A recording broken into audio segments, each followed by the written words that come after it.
You need a book? I got some right there.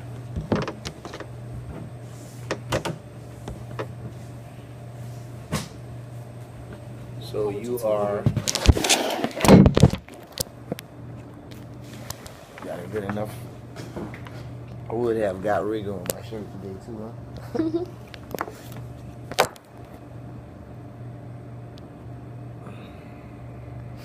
So where you want me to look at? Where the apple is?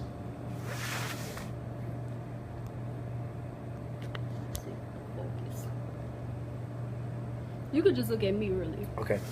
All right. What is your opinion on charter schools in New Orleans? My opinions on charter schools in New Orleans is probably kind of somewhat in the middle. And the reason that I would say that is because you have a lot of educational experts and what have you that think that the charter school system is the new paradigm in teaching. But there's also evidence that several charter schools that have been implemented since, I guess, low test scores and recovery school district state takeovers, after a 5-year period, many of those schools, although they are better facilities, you still have students that are struggling, and some of those schools still have D's and F's on their state performance report cards. Do you think that charter schools have affected the city's culture? Yes. I think that it has taken away a lot of the nostalgic possibility for the alumni. For instance, L.C. Forshey, all of the students that graduated from there, they no longer go back for homecoming. You know, you have schools like L.E. Robwin is changed to the international school now, and Booker T. Washington is closed down. You know, just throughout the city, it's all new names, and people who grew up in New Orleans, they probably, you know, want to still hold that as a part of their lifestyle. You know, just keep going back to homecoming events, football games, etc. Do you think that charter schools perform better academically than older public schools in the city? No, I don't. Why do you think so? I think that teaching is teaching, and if the lessons are properly administered according to the curriculum and the students are engaged, it doesn't matter whether or not it's a charter school. Particularly, charter schools are more geared to trying to satisfy student interests. You know, you have, you know, like trade school environment where you can go there and you can learn how to do hair, or you might pick up a trade. That does not have anything to do with academic excellence in terms of reaching the state standards. What differences do you notice about charter schools from public schools? More freedom in terms of what the principal or the dean or what have you may want to do, but also less job security in terms of teachers, because a lot of charter schools, I hear other teachers say they do more work, and if they make a mistake, they can get fired on the spot, things like that.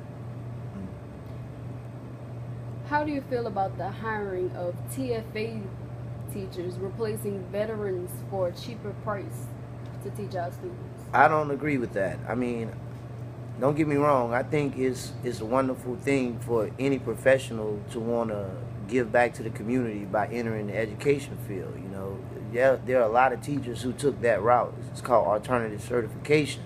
But with this new Teach for America system, it's more of a loan forgiveness, in my opinion. It's like many professionals who go to school, maybe they go to med school or law school, and they don't have the money to pay back the loans for their education, so they'll get into the education field, right?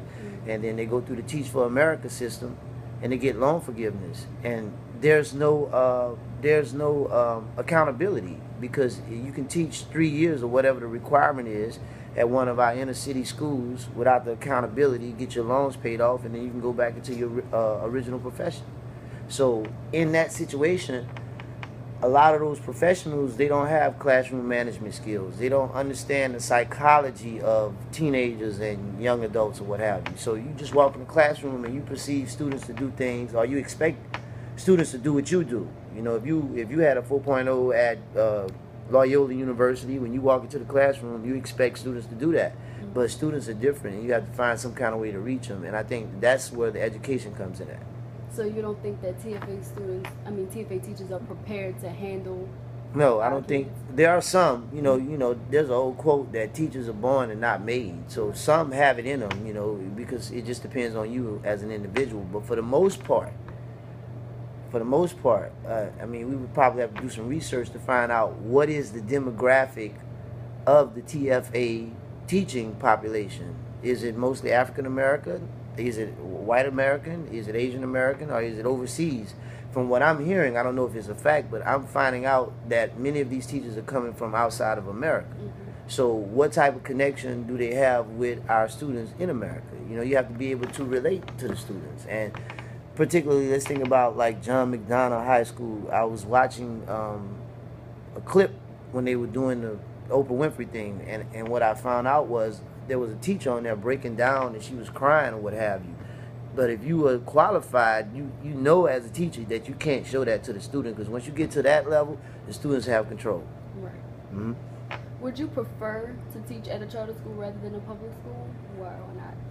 I wouldn't prefer to teach at a charter school, but I would possibly like to see some of the programs or the freedom that they have in some charter schools implemented in the public school system. That's that thing called teacher autonomy, where teachers have freedom in the classroom. A lot of teachers have bright ideas. There's certain things that we can do in the 21st century that should be implemented in the public school system, and sometimes it happens fast, sometimes it happens slow. For instance, you have a lot of students that are interested in doing music or creating videos, or they want to do fashion design and things like that. Maybe those type of programs need to be added into the public school system in addition to the essentials that they already need. Do you think that charter schools benefit the student or the organization that runs them? I think some benefit the students because you have a small percentage that are being successful. But for the most part, anybody can write a grant. And if a grant is written by business owners, and they say, okay, we want to open up this school, John Doe Academy. And the purpose of John Doe Academy is to offer an alternative to the public school system in that area.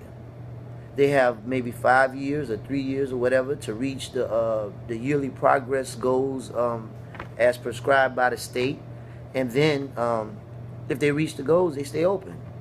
If they don't reach the goals, they close or they don't get the charter. That's what happened, I think, across the river with L.B. Landry and Walker. One of those schools didn't reach their goals, so they merged those schools together.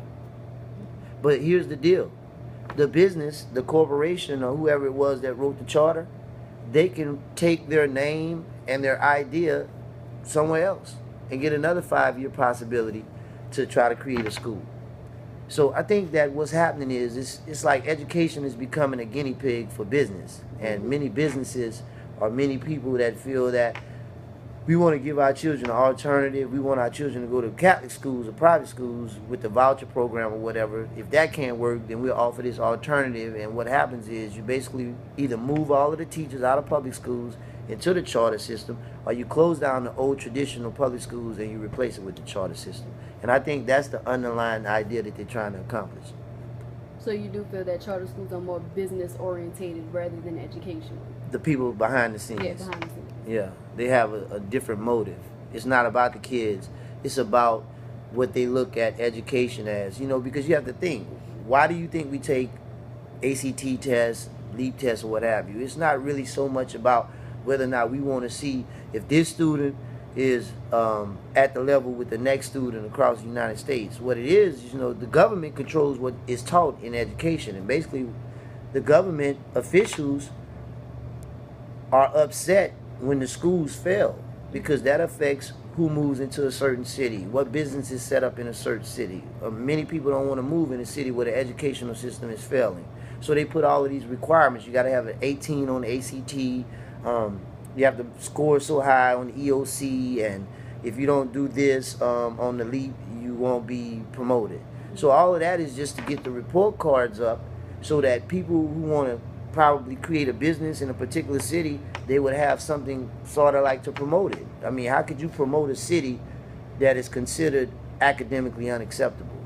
So that's all that's about, in my opinion. All right. Thank you, Mr. Norris. That's cool? That is great.